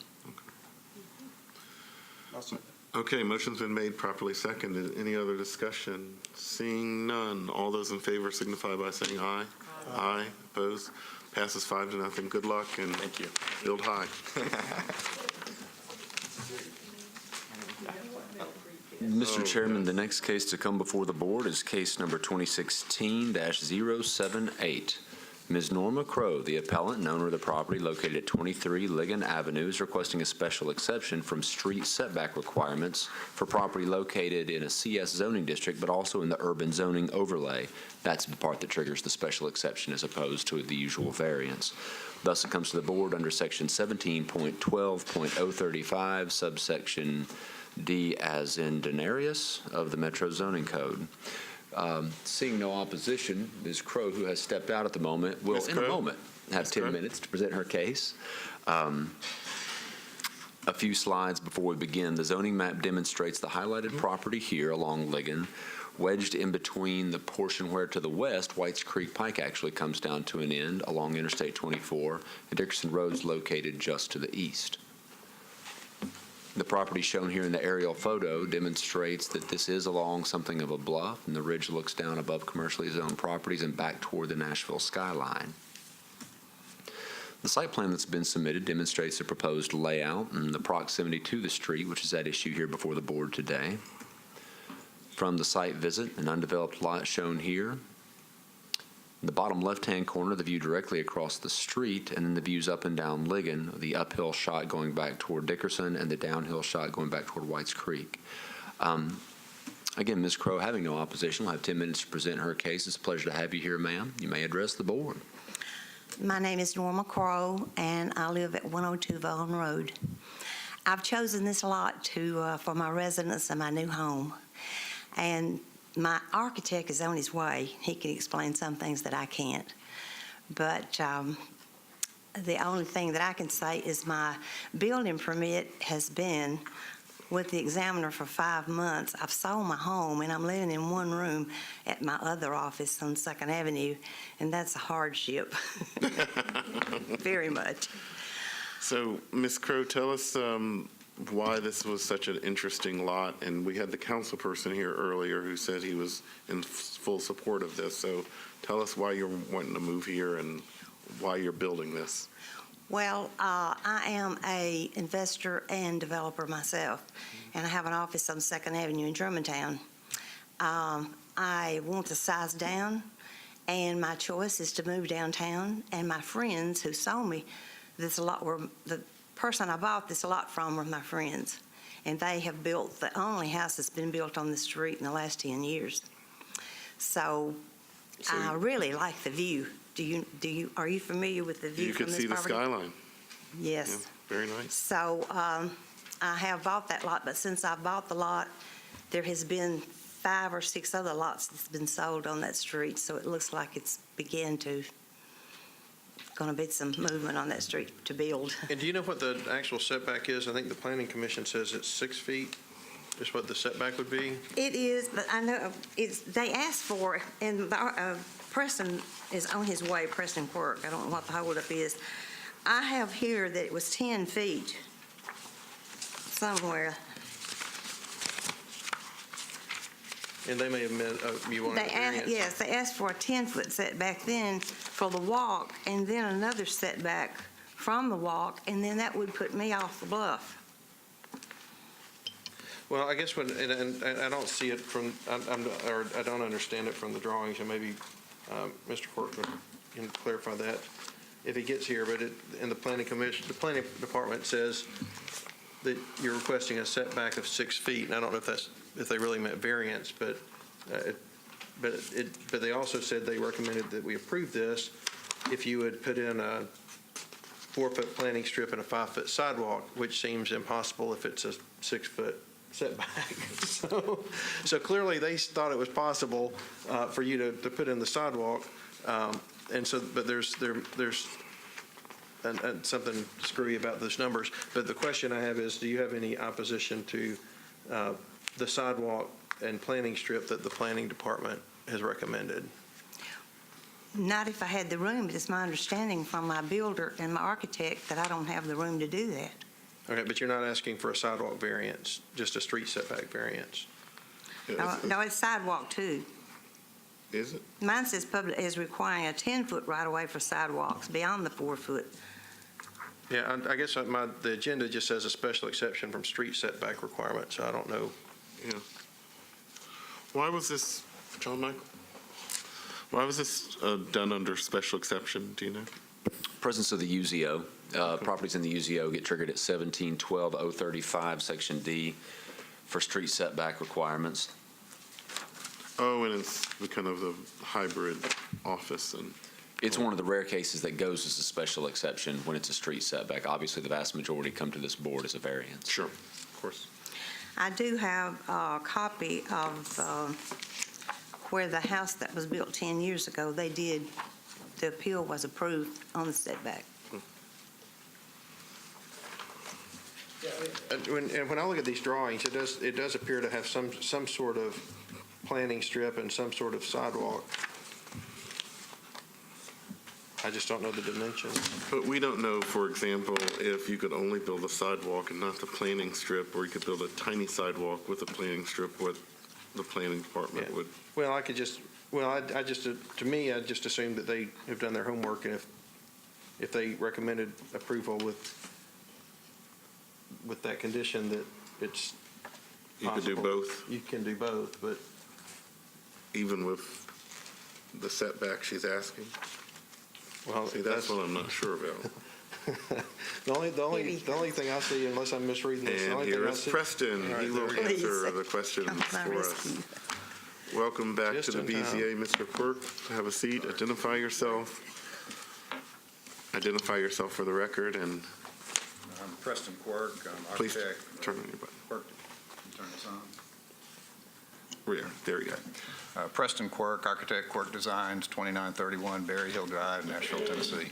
Okay, so. Yeah, the question is, the Planning Commission has recommended approval, provided that the sidewalk along Ligon Avenue meet the local street standard of a 5-foot sidewalk and a 4-foot planting strip. But then they also talked about the setback being 6 foot, and so those numbers don't add up. So if you could tell us kind of exactly what the setback is you all are asking for And is that possible to do and meet the planning department's recommendation? Okay. I mean, the way the lot's set up now, the house is designed to be 16 feet from the current property line. If we do dedicate 10-foot right-of-way for the green strip and the sidewalk, we would be proposing a 6-foot setback for the house from the new front property line. So I have not seen the planning report. I don't know if there's a copy available I could look at. It basically, the last, you can have a copy, but the last, it says, planning recommendation approved, the request to reduce the street setback, Ligon Avenue with the following conditions. The condition is sidewalk along Ligon shall meet the local street standard of a 5-foot sidewalk and 4-foot planting strip. I mean, that's. Which we can do, Okay. and are planning to do. And so you wouldn't have any, so then that was the question that got us the stall till you got here was, do you have any trouble with that? And would you be amenable to that recommendation? No, we're asking for the And your explanation helped us understand the math problem, which we had was 6 foot versus 10 foot, but you're planning 16 feet from the street. They want 10 of that for planting strip sidewalk. You're going to have 6 more. And that makes sense. Yes. Okay. Any other questions? Anything else to add? I don't know what I missed, but. Okay. So if nothing else, we are going to close the public hearing. Discussion. You got city council approval, you got the planning commission approval. They've agreed to meet the conditions that the planning commission recommended, so I would move that we approve this variance on the condition that they meet the recommendations of the planning commission based on the advice of their Metro Council member and the hardships that were presented. I'll second that. Okay, motion's been made, properly seconded. Any more discussion? Seeing none. All those in favor signify by saying aye. Aye. Opposed? Passes 5-0. Congratulations. Enjoy that beautiful space of the city, Ms. Crowe. Thank you. That concludes our meeting, Mr. Chairman. Okay.